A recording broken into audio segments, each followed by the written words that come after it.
Nous recevons aujourd'hui Frédéric Sanor, directeur général de l'Agence nationale du sport, et M. Yassine Medjahed, conseiller développement au sein du pôle développement des pratiques. Messieurs, je vous souhaite la bienvenue et vous remercie d'avoir accepté notre invitation avec Cédric Roussel pour cette émission qui, je le rappelle, est retransmise en direct et en différé sur le site de l'Assemblée nationale. La diffusion audiovisuelle du sport ne fait pas partie des compétences principales de l'Agence nationale du sport, qui sont, je le rappelle, la promotion du sport pour le plus grand nombre et le soutien au sport de haut niveau et la haute performance. Néanmoins, cela fait partie de ses champs d'intervention par l'intermédiaire du Fonds de soutien à la production audiovisuelle qui apporte une aide à l'exposition des disciplines émergentes ou peu médiatisées. En 2020, le fonds aura ainsi soutenu la réalisation de 39 projets représentant 24 disciplines différentes. Je crois que vous pourrez nous détailler, messieurs, l'origine de ces fonds, son fonctionnement actuel et les pistes d'évolution que vous identifiez pour la suite. Sans plus attendre, je vous laisse la parole pour un exposé liminaire d'une dizaine de minutes qui sera suivi d'un échange de questions-réponses avec notre rapporteur de la mission, M. Cédric Roussel. Vous avez la parole.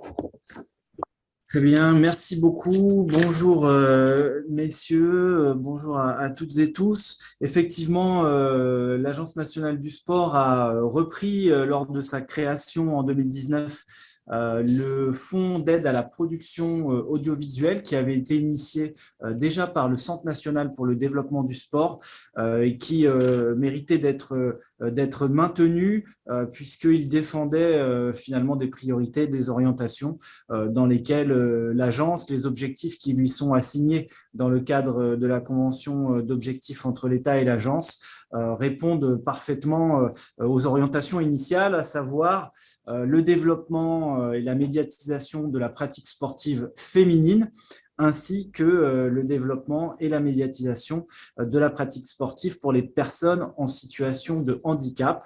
Donc depuis 2014, ce fonds existe et a permis de soutenir 267 projets pour un volume financier d'un peu plus de 6 millions d'euros pour vraiment aider effectivement la retransmission, la diffusion et surtout l'aide à la production audiovisuelle.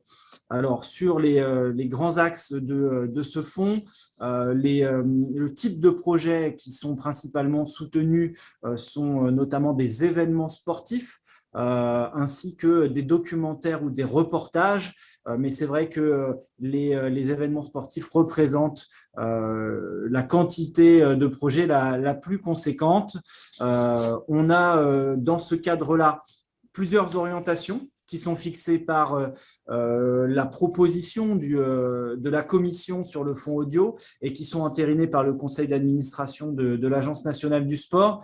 Dans cette commission, bien sûr, l'ensemble de la gouvernance partagée est représenté, les 4 collèges de l'agence ainsi que un représentant de l'Association nationale des ligues de sport professionnels, un représentant du Centre national du cinéma, un représentant du Conseil supérieur de l'audiovisuel, ainsi qu'un journaliste désigné par l'Union des journalistes de sport en France, l'UJSF. Donc voilà, c'est vraiment selon cette modalité que l'on définit les orientations du fonds et ensuite, bien sûr, qu'on analyse et qu'on étudie l'ensemble des projets qui sont déposés auprès de ce fonds. On a d'ailleurs tenu la dernière commission hier après-midi avec l'ensemble des participants et des parties prenantes. Peut-être quelques éléments et quelques orientations pour cette année 2021. Puisqu'on a souhaité, au-delà des projets d'événements sportifs, de documentaires, de reportages qui concourent au développement de la pratique sportive féminine, du parasport et des sports les moins médiatisés, on a souhaité prendre en compte le contexte de la relance, ainsi que d'un effritement des inscriptions et des licenciés dans les clubs, en ouvrant la possibilité d'accompagner financièrement la réalisation de projets à dimension peut-être plus digitale qui favorisent la promotion de la pratique sportive et notamment en vue de la rentrée sportive de septembre dernier et donc donc, on a dans ce cadre-là accompagné plusieurs projets à travers des projets peut-être de moindre envergure en termes de coûts et la production de capsules digitales, mais qui permettent effectivement notamment d'actionner les réseaux sociaux et de donner envie et de donner à voir la dynamique du mouvement sportif à travers des outils plus visuels, ainsi que la retransmission des événements sportifs dans le contexte qu'on a connu ces derniers mois à huis clos, puisque donc on a là aussi continué à soutenir la production d'événements sportifs pour la retransmission, malgré effectivement une fréquentation des spectateurs qui n'était pas possible. Voilà, peut-être en termes de bilan sur l'année 2020, vous l'avez précisé, une trentaine de projets ont été soutenus. Un élément un peu nouveau depuis l'année 2019, c'est celui des championnats et de la retransmission des championnats, notamment féminins, puisqu'on constate à la fois un modèle économique encore très fragile sur le sport féminin et aussi pour certains championnats, la perte ou la disparition de certains partenaires qui ont nécessité effectivement de trouver d'autres formes de financement et d'autres modèles économiques. Donc en 2019, on a notamment accompagné le championnat féminin de handball à hauteur de 150 000 € pour en favoriser la diffusion. On a également depuis 2020 et 2021 des nouvelles demandes autour du volleyball et du basketball. Donc on le voit sur les championnats sportifs féminins élites. Aujourd'hui, la nécessité d'actionner ce fonds à la fois pour rendre visible et continuer à maintenir une forte visibilité sur le développement du sport féminin, mais aussi pour répondre à des modèles économiques qui sont dans la période parfois fragiles et pour lesquels il faut apporter un soutien public à la hauteur effectivement des capacités de ce fonds. Sur les capacités, enfin, dire que ce fonds était doté historiquement d'un volume financier d'1 million d'euros. Depuis l'année 2020, on l'a largement augmenté puisqu'il est passé à 1,5 million d'euros, avec notamment un fléchage d'une partie de l'apport du Comité national olympique et sportif français au GIP, Agence nationale du sport, de 500 000 € qui ont été fléchés sur ce fonds pour en renforcer ses capacités et le nombre de projets qui étaient donc potentiellement soutenables. Donc voilà, c'est une augmentation assez significative du fonds qui nous a permis de continuer à accompagner les différents projets qui nous sont déposés et donc à la fois priorisés autour du sport féminin. Depuis 2014, c'est 27% des projets, des pratiques mixtes. Depuis 2014, c'est 43% des projets, du parasport. Depuis 2014, c'est 24% des projets et d'autres pratiques, et notamment pour les disciplines les moins médiatisées, pour les 6% restants. Voilà à peu près les grands axes aujourd'hui du fonds de soutien audiovisuel. Parmi les pistes de développement, eh bien, aujourd'hui, on s'interroge effectivement sur la manière dont on va continuer à soutenir la production des championnats, puisque lorsqu'on parle de championnat, on parle de plusieurs dizaines de journées à retransmettre, avec toujours cette volonté d'avoir aussi une qualité de retransmission télé qui puisse être à la hauteur des attentes. Et là, effectivement, c'est des coûts assez importants. Donc, soit en identifiant une enveloppe pour ce type de projet, soit en réinterrogeant effectivement les volumes budgétaires qu'on peut y allouer. En tout cas, ça fait partie des pistes de réflexion.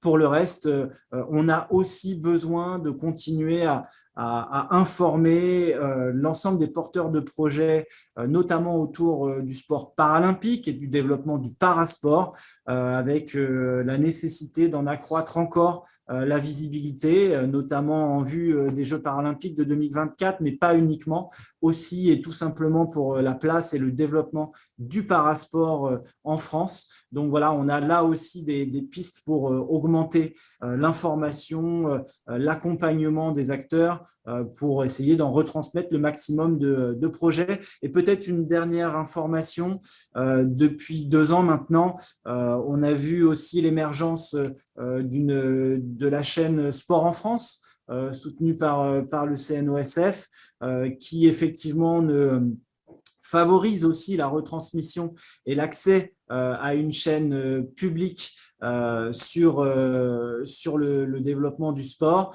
Donc là, effectivement, il n'y a pas d'exclusivité en termes de droits de rediffusion et de retransmission.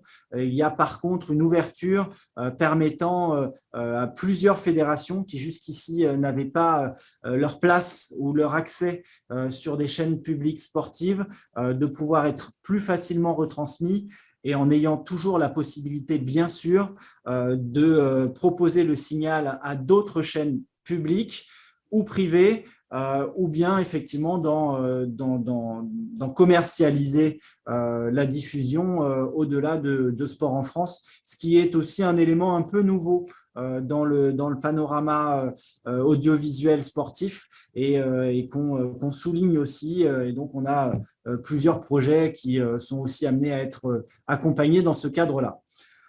Voilà à peu près les grands axes aujourd'hui du fonds audio tel qu'il fonctionne, et donc on se tient à votre disposition pour toute question avec Yassine Medjahed, que j'aurais dû présenter, qui est conseiller en charge du développement et qui suit plus spécifiquement le développement de ce fonds audio depuis plusieurs années maintenant.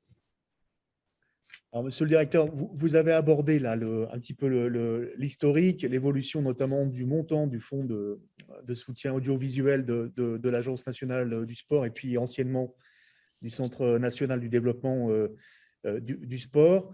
Alors, je sais qu'on aime bien à l'agence parler en termes de dossiers déposés, dossiers recevables et puis dossiers examinés, puis avec une réponse positive. Est-ce qu'aujourd'hui, on peut estimer qu'avec l'enveloppe financière de l'ordre de 1 million, maintenant 1,5 million avec l'apport du CNOSF, on est en capacité de répondre à l'ensemble des demandes qui vous ont été faites de la part notamment des fédérations, des ligues, pour ce qui concerne les demandes d'aide?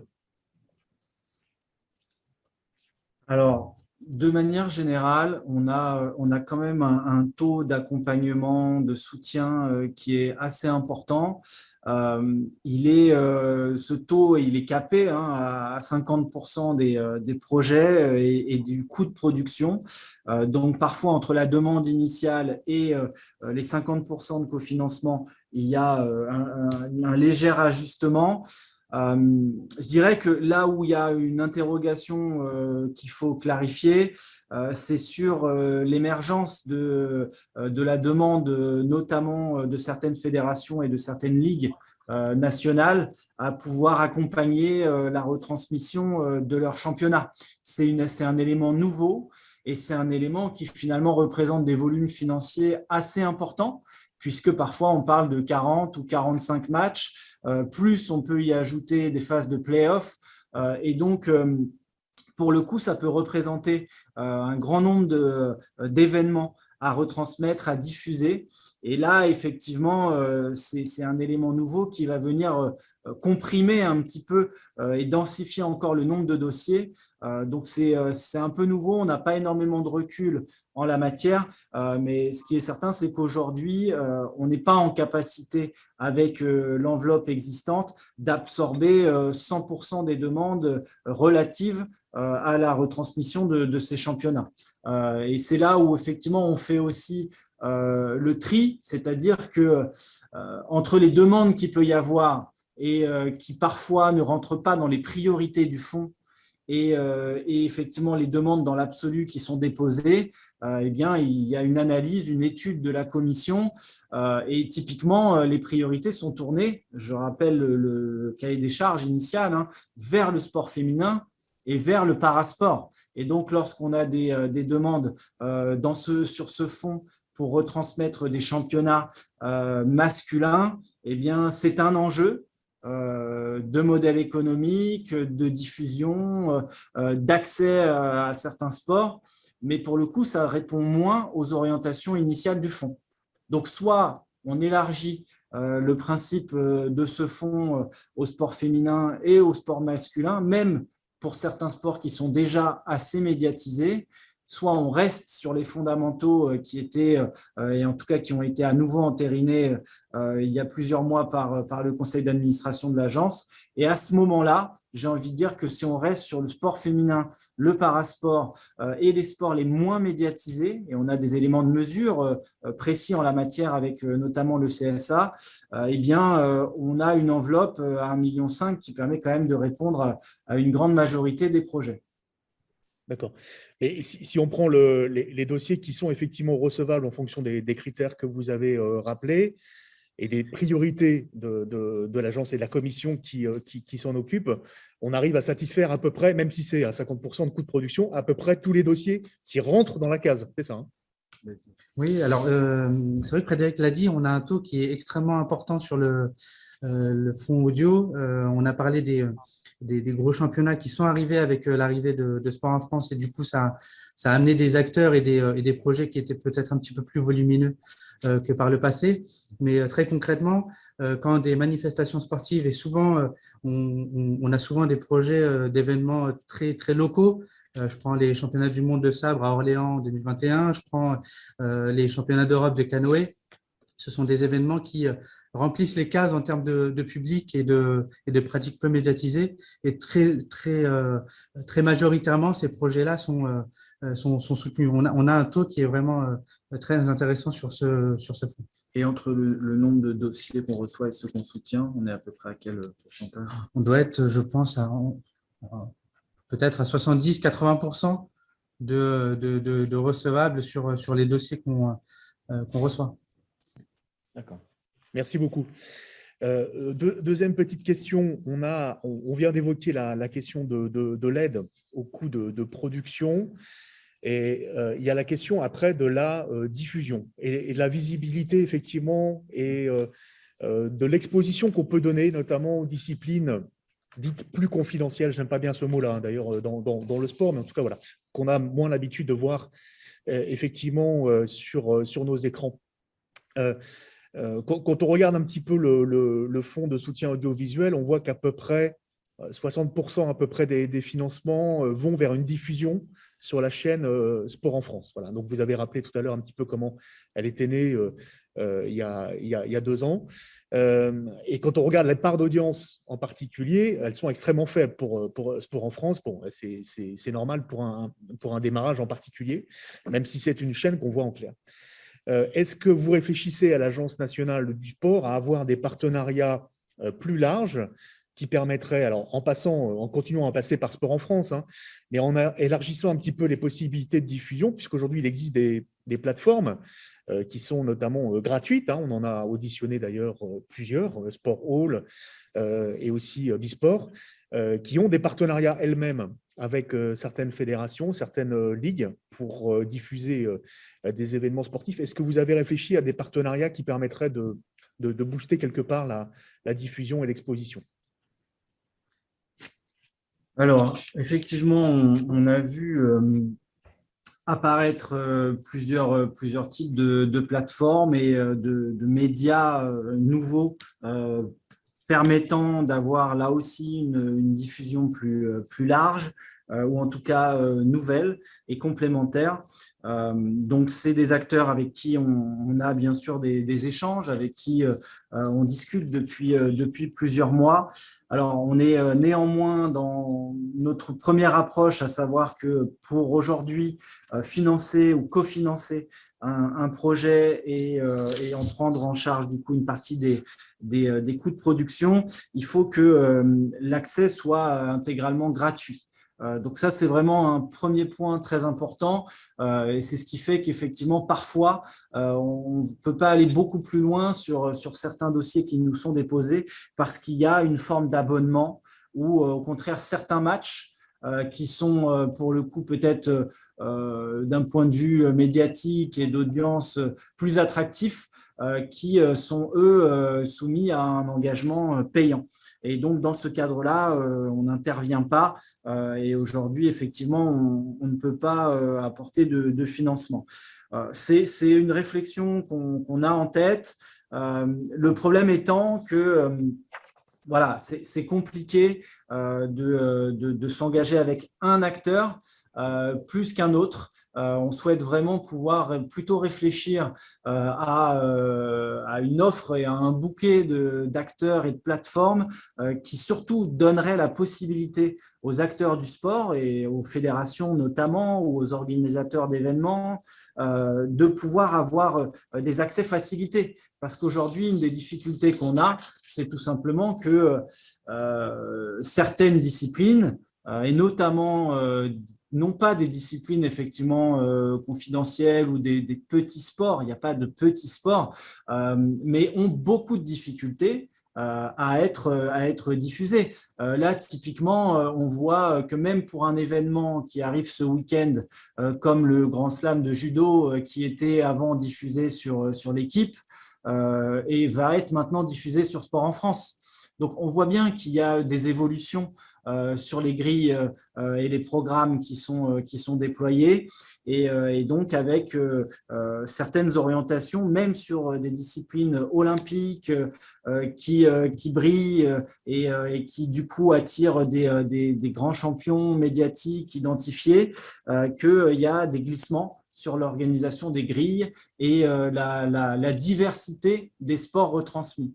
Donc voilà, effectivement, c'est autant d'outils nouveaux, d'acteurs avec qui on parle, mais il faut pouvoir construire le bon niveau entre subvention publique et accès ou organisation plus partenariale. Donc, c'est un petit peu la réflexion qu'on a menée avec le CNOSF autour de Sport en France, en sachant que ce qui est intéressant avec Sport en France, encore une fois, c'est ce côté où il n'y a pas d'exclusivité. Pour nous, c'était indispensable de fonctionner comme ça. Il n'y a pas d'exclusivité et donc c'est plutôt une première marche qui permet d'aller en atteindre d'autres. Et l'objectif, c'est bien celui-là. Après, de manière générale, pour pouvoir accompagner les acteurs du sport sur ce volet de partenariat, de plus de liens avec les acteurs de l'audiovisuel, il faut de notre côté qu'on puisse y dédier des ressources, notamment humaines, ce qui est aujourd'hui pas notre cas et dont on n'a pas les leviers en termes de développement et de personnel au sein de l'agence. Donc voilà, c'est une vraie piste de développement, mais qu'on peut difficilement investir aujourd'hui bien au-delà du fonds de soutien audiovisuel. Ok, merci messieurs. Bonjour. J'avais des questions un petit peu à la volée, mais parce que c'est un univers qu'on découvre et qu'on nous a fait découvrir au travers notamment des auditions, ça a été dit, de nouvelles plateformes. Moi, juste, vous avez parlé de dossier recevable. Vous pouvez nous définir ce que c'est qu'un dossier recevable? Parce que j'entends donc qu'il y a un taux de transformation, on va dire, de 70 à 80%, mais sur des taux recevables. Alors, peut-être que je suis un peu bouleversé par mon ancienne vie où je parlais beaucoup de dossiers de crédit, les comités de crédit, mais je constatais qu'il y avait des dossiers qui n'arrivaient pas en fait à cette étape de ne serait-ce que d'être analysés par le comité de crédit. Donc, ça faussait un peu, on va dire, en tout cas, à mon époque, ça faussait un peu le jugement. Donc, je voulais savoir ce que c'était que la définition de dossier recevable. Et très concrètement, si vous pouvez rappeler, je n'ai pas totalement entendu, mais qui sont quelque part les spécialistes en fait, de stratégie audiovisuelle qui font partie de ce comité de pilotage. Alors, peut-être, on va le faire à deux voix avec Yacine. Quand on parlait de dossiers recevables tout à l'heure, c'était pour préciser que sur 100 dossiers déposés, on en soutenait entre 70 et 80%. Ça veut dire qu'en gros, 7 dossiers sur 10 sont soutenus par le fonds audio. C'était pour donner une idée. Il n'y a pas de filtre auparavant. Il n'y a pas de Alors, entre… donc, c'est là où je voulais en venir. Après, sur le cahier des charges, pour que le dossier soit considéré comme complet et éligible, eh bien, il y a un certain nombre d'étapes. Et Yacine, je vais te laisser le préciser. Ouais.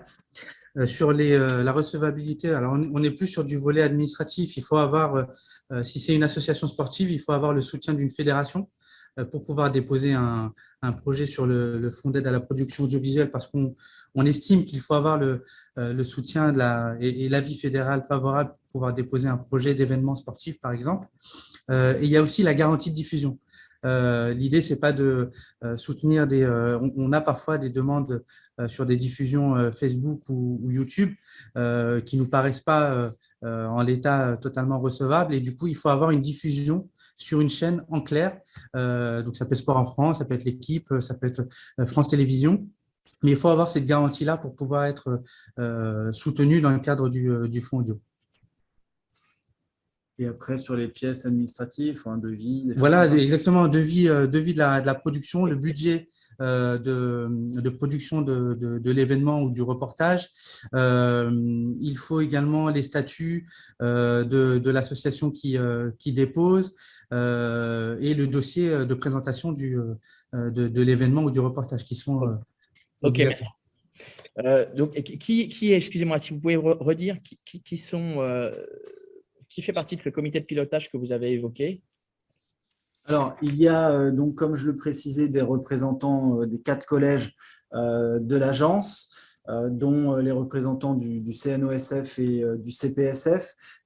Il y a également une représentante du CNC et une représentante du CSA, qui sont avec nous et qui notamment nous permettent de recouper à la fois les aides apportées soit par le CNC, soit par le CSA, parce qu'il peut y avoir là aussi des aides en direction des acteurs du sport qui sont données. Et puis, ça nous permet aussi d'avoir un retour sur à la fois l'audience sur certains médias, ainsi que du coup la visibilité de certaines disciplines sportives. Hier, typiquement, on regardait quel était le nombre d'heures de diffusion et d'accès sur des chaînes publiques pour le basket, la savate, la boxe, la voile. Et donc, c'est autant d'éléments qui nous permettent là aussi d'avoir à la fois des éléments de comparaison et d'objectiver les dossiers qui sont déposés au vu de leur sous-médiatisation ou faible médiatisation par rapport à d'autres. Donc, c'est des éléments qui sont importants pour nous et dont on ne maîtrise pas, nous, les données au niveau des services de l'agence. D'accord. Donc, au niveau de l'exposition, parce que là, vous déployez, donc, vous répondez à des appels à projets. Donc, le but, c'est quand même que le sport soit visible au plus grand nombre. Comment est-ce que vous faites l'évaluation et est-ce que vous demandez donc un retour un retour d'expérience et notamment en termes d'exposition de tous les programmes que vous financez? Oui, alors à l'image de toutes les subventions que l'on verse aux associations ou aux fédérations, les porteurs de projets ont l'obligation de nous fournir un bilan 6 mois après la diffusion de l'événement, donc un bilan financier de ce qui a été réalisé et également la preuve de la diffusion de l'événement. Après, sur la question de la médiamétrie, c'est un élément qui est quand même assez difficile pour certaines fédérations ou pratiques sportives qui n'ont pas forcément accès à l'ensemble des données. Mais l'idée, c'est que nous, on puisse avoir à 6 mois post-événement la preuve de la diffusion de l'événement. Après, voilà, il y a le CSA qui est aussi parmi nous et qui nous permet aussi d'avoir un regard sur les audiences pour pouvoir avoir un bilan détaillé de chaque événement. Est-ce que vous en avez justement des retours d'audience de Sport en France? Pas encore. On n'en a pas encore sur les événements qu'on a soutenus. C'est un élément sur lequel on doit avancer et c'est sur lequel on n'a pas encore forcément de détails à l'instant T. Bon, on pourra les interroger, mais ça fait combien de temps que vous financez des projets avec Sport en France? On est depuis la saison 2019-2020. D'accord. 2 ans. OK, 2 ans. Juste une question, parce qu'on a interrogé donc d'autres acteurs qui, du coup, avaient des questions parce qu'elles souhaitaient aussi développer et effectivement étaient dans la même démarche que Sport en France, à savoir faire en sorte que les disciplines et toutes les disciplines puissent être exposées, parce qu'il en va d'un modèle économique, vous avez compris, même s'ils ne sont pas monétisés. Et on parle souvent et vous-même, je regardais les subventions que, en tout cas au travers de ce fonds, concernent bien les disciplines qui ne sont pas dont les droits TV ne sont pas monétisés, mais qui permettent une visibilité, déjà une attractivité, et puis j'ai envie de dire un lien avec bien sûr les licenciés, mais aussi donc une visibilité en termes de partenaires. Et donc, on est sur j'ai envie de dire un soutien à cette variable qui est le partenariat sportif. D'après les informations qu'on a eues, enfin qui nous ont été données par ceux qui ont été interrogés, les crédits seraient donc, pour part, et je crois que vous l'avez dit, attribués automatiquement au CNOSF et fléchés vers Sport en France. Est-ce que justement, au vu de cette expérience, alors qu'on comprend qu'il n'a pas été totalement évalué en termes de médiamétrie, d'exposition et d'audience, mais est-ce qu'il ne faudrait pas laisser la main aux fédérations pour choisir leurs prestataires? Alors, effectivement, il y a le CNOSF nous verse un apport financier au GIP. En tant que membre fondateur du GIP, c'est une des contributions volontaires à hauteur d'1 million d'euros qui est faite chaque année. Sur ce million d'euros, on ventile l'orientation en fonction des différents dispositifs sur lesquels il y a une ventilation de ce million d'euros. Il y a 500 000 euros qui sont fléchés sur le fonds audio, mais qui sont bien dans les crédits de l'agence et qui sont déployés par l'agence. Et dans ce cadre-là, les projets qui sont des projets déposés par les fédérations pour financer les coûts de production de leur événement. Et après, c'est à elles de choisir et d'identifier un média qui va leur permettre d'avoir une diffusion gratuite. Donc, le financement est bien orienté vers les fédérations. Il va de l'agence vers chaque fédération et ensuite les fédérations payent les coûts de production propres à la diffusion de leur événement. Donc voilà, c'est un petit peu différent de la manière dont vous l'avez présenté et ça me semble important de bien reclarifier le chemin administratif et financier.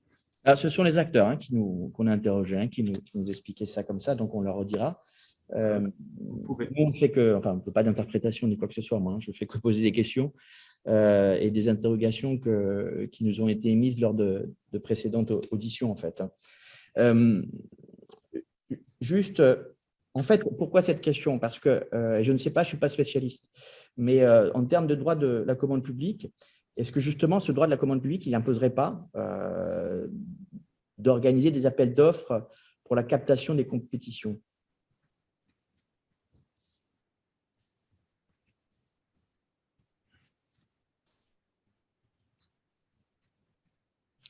Ah, vous ne m'entendez pas peut-être?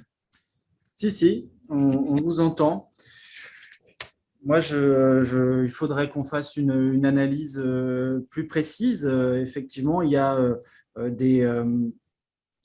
y aurait des possibilités de monter des appels d'offres en la matière, mais il faudrait voir dans quel périmètre, avec quels moyens financiers et en direction de quelle discipline, de quel sport, de quel type d'action et de championnat.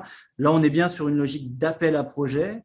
Les structures qui déposent un projet sont celles qui choisissent le prestataire avec qui ils vont travailler, et notamment sur une retransmission sur une chaîne publique et gratuite.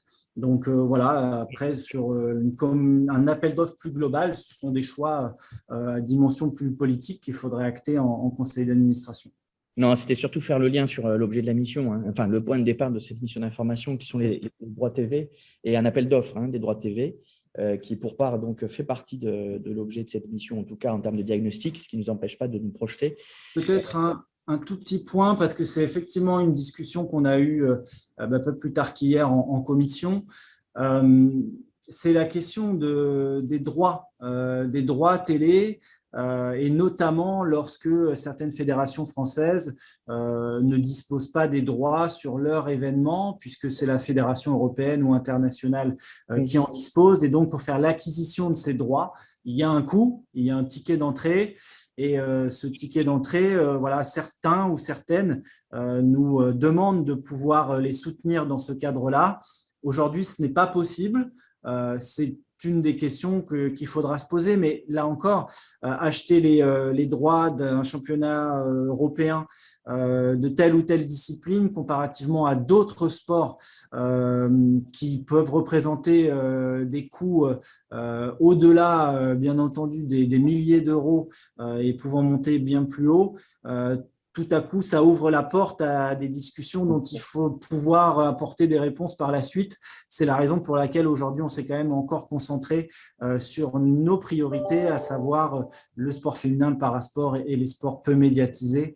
Si on ouvre la porte des droits télé plus globalement, voilà, je pense que c'est encore un autre débat qu'il faudrait pouvoir approfondir plus fortement. Alors, ça fait le lien donc avec les droits TV, mais qui a eu un impact donc effectivement sur l'ensemble aussi du mouvement sportif au travers donc de ce mécanisme de la taxe Buffet, de cette solidarité financière.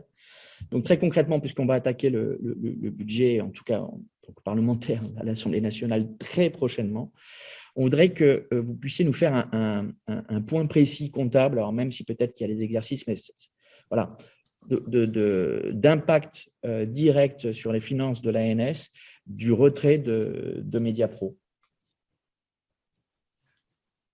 Aujourd'hui, financier, je parle au travers de la taxe Buffet et du manque à gagner au niveau de la taxe Buffet. Nous, aujourd'hui, on peut mesurer le delta qu'à travers les recettes que l'on perçoit sur les comptes de l'agence. Donc aujourd'hui, on n'a pas encore une visibilité définitive puisqu'on reçoit des versements de manière échelonnée. On a encore la semaine dernière reçu un nouveau versement de 3 millions d'euros. Donc on estime aujourd'hui le delta entre 15 et 25 millions d'euros sur les recettes de l'agence. Donc voilà, on fait des états très précis et réguliers. Mais aujourd'hui, au pire, on serait effectivement plutôt autour de 25 millions d'euros et au mieux, selon les trajectoires qu'on identifie, mais dont on ne mesure pas l'effectivité des toutes prochaines semaines, on serait autour de 15 millions d'euros. OK. Est-ce que vous avez eu des discussions avec le ministère des Sports, le gouvernement, qui irait dans le sens, donc il y a eu une expression déjà qui s'est faite au sein de l'hémicycle l'année dernière, mais est-ce qu'il y a sur je dirais, la mécanique de compensation qui aurait été donc suggérée, puisque je crois que l'intention politique était bien là. Maintenant, c'est juste pour la compréhension notamment du budget. Alors oui, effectivement, il y a eu une expression au banc sur ce sujet-là, avec un engagement à recouvrir ce delta.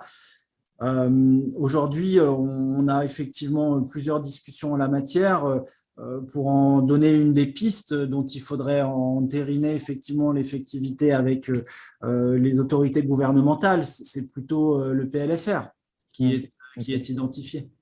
Ce qui laisserait plus de temps aussi sur la visibilité en termes de manque à gagner effectif. Tout à fait. OK. Est-ce que vous avez demandé, et est-ce que vous étiez surpris qu'il n'y ait pas d'audit, hormis, donc à ma connaissance, la seule qui est ici la mission d'information, sur cette affaire qui concerne directement vos finances? Est-ce que vous avez demandé peut-être un audit ou demandé à ce qu'il y ait des éclaircissements sur ce fait historique? Non, on l'a pas fait, effectivement, parce que sur ce sujet-là, nous, on reste aussi dans notre posture d'opérateur d'État, où on est plutôt en récipiendaire des taxes affectées et des dotations de l'État, et en activiste et opérateur pour déployer ces crédits en fonction des objectifs qui nous sont assignés. Donc voilà, on est plutôt dans cette posture-là, et avec, j'en profite pour le dire, un budget qui est passé de 180 à 380 millions d'euros, et donc une charge administrative, budgétaire, juridique qui porte sur les équipes de l'agence, qui est d'ailleurs aussi des équipes territoriales dans les DRAGES, qui est très très forte. Et donc voilà, on s'est plutôt tourné vers l'accomplissement de nos actions et de nos missions que sur cette question effectivement importante, mais qui peut-être ne relève pas totalement directement d'une impulsion du GIP. Ah, très bien. C'était l'occasion de rappeler donc la mission de l'ANS, effectivement, avec un caractère très opérationnel, et de rappeler aussi que il y a des missions, d'ailleurs, pour lesquelles nous avons participé à vous ajouter, mais que ça nécessite donc des moyens. Et on comprend que cet audit-là nécessitait aussi des moyens qui ont plutôt, et votre choix est plutôt de les concentrer, je suppose, sur cette opération passeport notamment, et qui est un enjeu, en tout cas, de la rentrée sportive.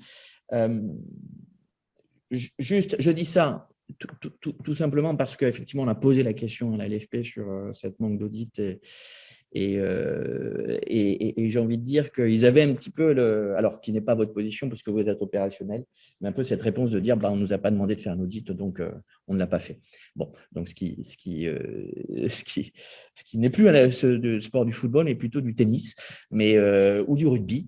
Mais en tout cas, non, mais c'est vrai que donc, au moins cet outil-là, et puis c'est pour ça que tous les acteurs viennent s'exprimer librement, mais permet effectivement d'avoir ce temps. Et je peux comprendre, et on comprend tout à fait ici, que tous les acteurs sont tous et étaient dans une urgence et peut-être contraints en termes également de problématiques avec le Covid. Mais c'était juste donc un petit clin d'œil. Mais en tout cas, on prend le temps ici.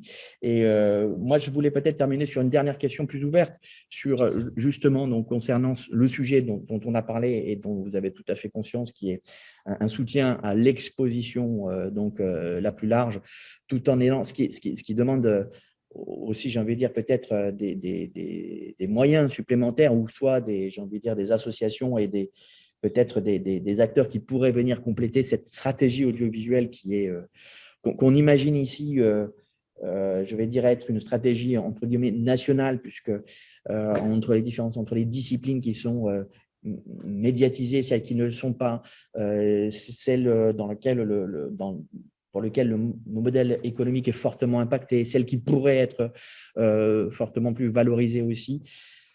Est-ce que vous avez des propositions qui iraient dans le sens de pouvoir améliorer, de pouvoir donc faciliter déjà, parce que j'ai entendu un cahier des charges, ne serait-ce que ça, et ça c'est pour mon information en tout cas personnelle. Ce cahier des charges, il est actualisable, il est actualisé. Comment se passerait, et s'il devait être actualisé, est-ce qu'il y a des choses que vous pourriez suggérer ou pas, ou par la suite, donc, est-ce qu'il y a une réflexion en cours justement et, je comprends que vous avez une réunion notamment hier ou avant-hier, mais voilà, en termes de perspective, qu'est-ce que vous envisagez comme modification ou en tout cas comme réflexion? Alors, sur la question de la stratégie audiovisuelle, c'est effectivement un élément très important. Vous savez qu'à l'agence, on travaille sur les deux branches de développement du sport, à la fois le sport de haut niveau, qui est aussi concerné dans les sujets qu'on évoque en ce moment, parce que c'est aussi la vitrine, c'est aussi la locomotive qui apporte de l'attractivité et qui peut donner envie à des jeunes ou des moins jeunes de pratiquer une discipline. Donc, pour le coup, l'exposition médiatique est très importante pour que cette locomotive fonctionne et qu'elle entraîne tout un écosystème à pratiquer plus de sport. Donc, c'est vraiment un sujet important pour nous et il est important aussi parce que derrière le fait, la dimension inspirationnelle de donner envie de faire du sport, parce qu'on en voit à la télé et qu'on a envie de s'y essayer, de faire pareil ou de s'en rapprocher, il y a aussi le côté modèle économique. On sait bien que quand on voit un sport, quand il est diffusé, eh bien, on peut peut-être plus facilement ou avoir des arguments plus forts pour aller convaincre des acteurs privés à s'investir aux côtés de la discipline. Donc, quand on parle de développement du sport, il y a bien sûr toutes ces composantes qui rentrent en jeu et c'est pour ça que la question de la visibilité et aussi tout simplement de l'accessibilité à l'ensemble des disciplines est importante. Elle va de pair derrière avec la capacité des clubs à accueillir plus de monde et donc à pouvoir avoir des professionnels qui accueillent des publics, diversifier aussi l'accueil de public. Ça va aussi de pair avec des équipements sportifs, parce qu'on aura beau diffuser plus de boxe à la télé, si on n'a pas des salles de boxe avec des rings, avec des instructeurs, avec des encadrants formés, on aura du mal à les accueillir. Donc, c'est vraiment tout un écosystème qui se doit de monter en compétences de manière cohérente et important. Donc, pour nous, c'est sûrement ça la voie de développement et l'ajustement de nos cahiers des charges. Effectivement, les cahiers des charges qui sont les nôtres sont tout à fait ajustables d'une année à l'autre, tout simplement pas en cours d'année parce qu'on essaye d'avoir un point de départ identique pour l'ensemble des porteurs de projets, de manière à ce qu'il n'y ait pas des règles qui changent en cours d'année. Mais par contre, le cahier des charges peut évoluer. Il a évolué ces dernières années. On le fait évoluer chaque année. On l'a adapté aux questions de Covid. On l'a adapté aux questions de relance, aux questions de fragilité dans les prises de licence à la rentrée 2020 et encore à la rentrée 2021. Donc voilà, ça fait partie tout simplement du train de vie de nos actions. Et parmi les pistes de développement, eh bien, il y a effectivement cette possibilité de mettre plus de liens et de cohérence entre nos différents dispositifs, que ce soit à travers les projets sportifs fédéraux, que ce soit aussi à travers les actions portées par la délégation interministérielle aux grands événements sportifs sur l'accompagnement et l'accueil de grands événements sportifs internationaux en France. Leur diffusion est un élément important. C'est souvent d'ailleurs une part importante des budgets de ces grands événements. Donc, c'est quelque chose qu'il nous faut pouvoir appréhender et intégrer dans le cadre de ces réflexions. C'est pour ça qu'on travaille en lien très étroit avec la DIGES sur ces sujets-là. Et puis, enfin, et peut-être une ouverture qui a été faite, qui fait partie de nos réflexions dans les différentes instances de l'agence, c'est comment plutôt que de déployer des coûts de manière événementielle qui se reproduisent d'un match à l'autre et d'un sport à l'autre, peut-être aussi réfléchir à comment mieux équiper nos grandes salles sportives en France de manière à en favoriser derrière la production audiovisuelle. C'est un élément important. Alors, effectivement, équiper toutes les grandes arénas, ou bien équiper toutes nos grandes salles sportives qui ont des clubs professionnels. On l'a fait avec le volet pour pouvoir être retransmis en qualité plateforme OTT il y a quelques années. C'est une réflexion qu'on peut se poser. Alors, c'est effectivement moins notre métier aujourd'hui, mais par contre, à partir du moment où ça répond à un besoin et à une demande, eh bien, ça nécessite d'être débattu dans les instances collégiales de l'agence et peut-être d'y apporter en face des réponses en termes de dispositifs et de déploiement financier. Donc ça, c'est peut-être une piste de réflexion qui nécessite d'associer des professionnels parce que derrière peut-être l'installation de caméras fixes, eh bien, il y a aussi des systèmes de retransmission, il y a aussi des compétences humaines à adapter et à intégrer de manière pleine et entière parce que voilà, c'est jamais du plug and play, ça nécessite d'avoir une vraie animation et des compétences très spécifiques en la matière. Mais en tout cas, c'est des pistes de réflexion qui sont ouvertes et je crois aussi, pour finir, que sur ces questions de stratégie audiovisuelle, il y a aussi une réflexion qui est actuellement menée par le mouvement sportif lui-même, sous l'égide notamment du Comité national olympique et sportif français, et avec lequel, bien sûr, on travaille en lien étroit pour essayer de trouver les meilleures réponses aux besoins identifiés, exprimés, et à partir effectivement d'une trajectoire d'amélioration pour l'ensemble de notre écosystème sportif.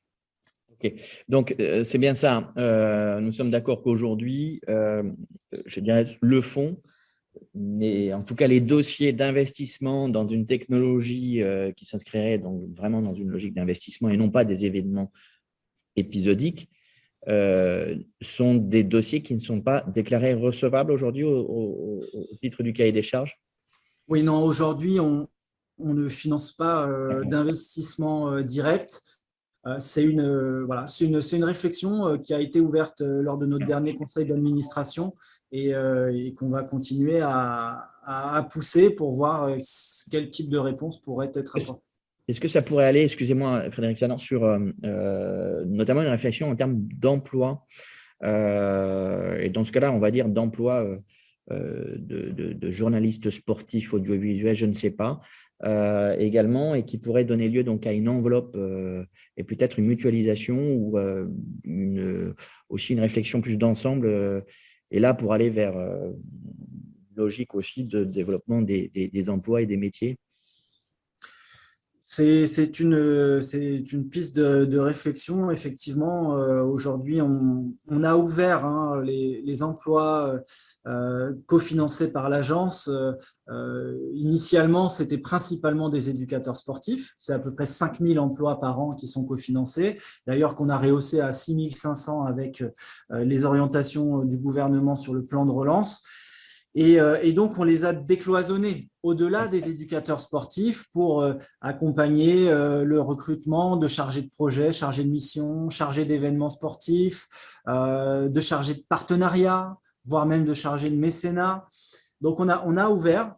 C'est une réflexion qu'on peut tout à fait mener et qui pourrait être une des pistes à partir du moment où derrière, c'est toujours une association ou une collectivité qui est porteuse de l'emploi, puisque ce sont aujourd'hui les institutions, les structures et le statut juridique que l'on peut soutenir en termes de financement de l'agence. D'accord. Donc, à voir dans les prochaines discussions budgétaires s'il y a des orientations dans ce sens-là qui peuvent être prises. Alors, juste une petite remarque. On a rencontré, en tout cas, on a pu auditionner aussi quelques Sportec et déjà, en tout cas, je voudrais juste témoigner surtout d'une expérience sur mon territoire dans les Alpes-Maritimes à Nice, de Sportec qui maintenant, pour rejoindre le sujet de l'investissement dans des nouvelles technologies, ont des technologies un petit peu plug and play, c'est-à-dire vraiment très autonomes. Et en plus, donc, ils sont autonomes pour le coup, puisque elles sont donc alimentées en pure indépendance grâce à un système de panneaux photovoltaïques associés à de l'intelligence artificielle. Donc, ce que je veux dire par là, c'est qu'effectivement, en plus, ce serait, j'ai envie de dire, une vision d'ensemble et de soutien à l'ensemble d'une filière et dans lesquelles donc, on pourrait associer aussi par ces investissements-là quelques Sportec de nos territoires. Voilà, donc ça, c'était juste une petite remarque. Mais en tout cas, moi, je vous remercie et je vais laisser la parole donc, à Régis Juvenco. Il me reste à vous remercier tous les deux pour cette audition. Et puis, nous rappelons que nous avons lancé donc une consultation citoyenne sur le site de l'Assemblée nationale qui permet de pouvoir cerner au mieux ce que sont les attentes de nos concitoyens en termes aujourd'hui justement de consommation des événements sportifs, d'attente, de pouvoir d'achat et aussi de besoins. Et donc, on va vers la fin de cette consultation citoyenne le 24 octobre. Donc, n'hésitez pas à venir, à donner votre avis et à laisser des contributions écrites libres. Merci beaucoup. Merci beaucoup. Au revoir, monsieur. Bonne journée. Au revoir.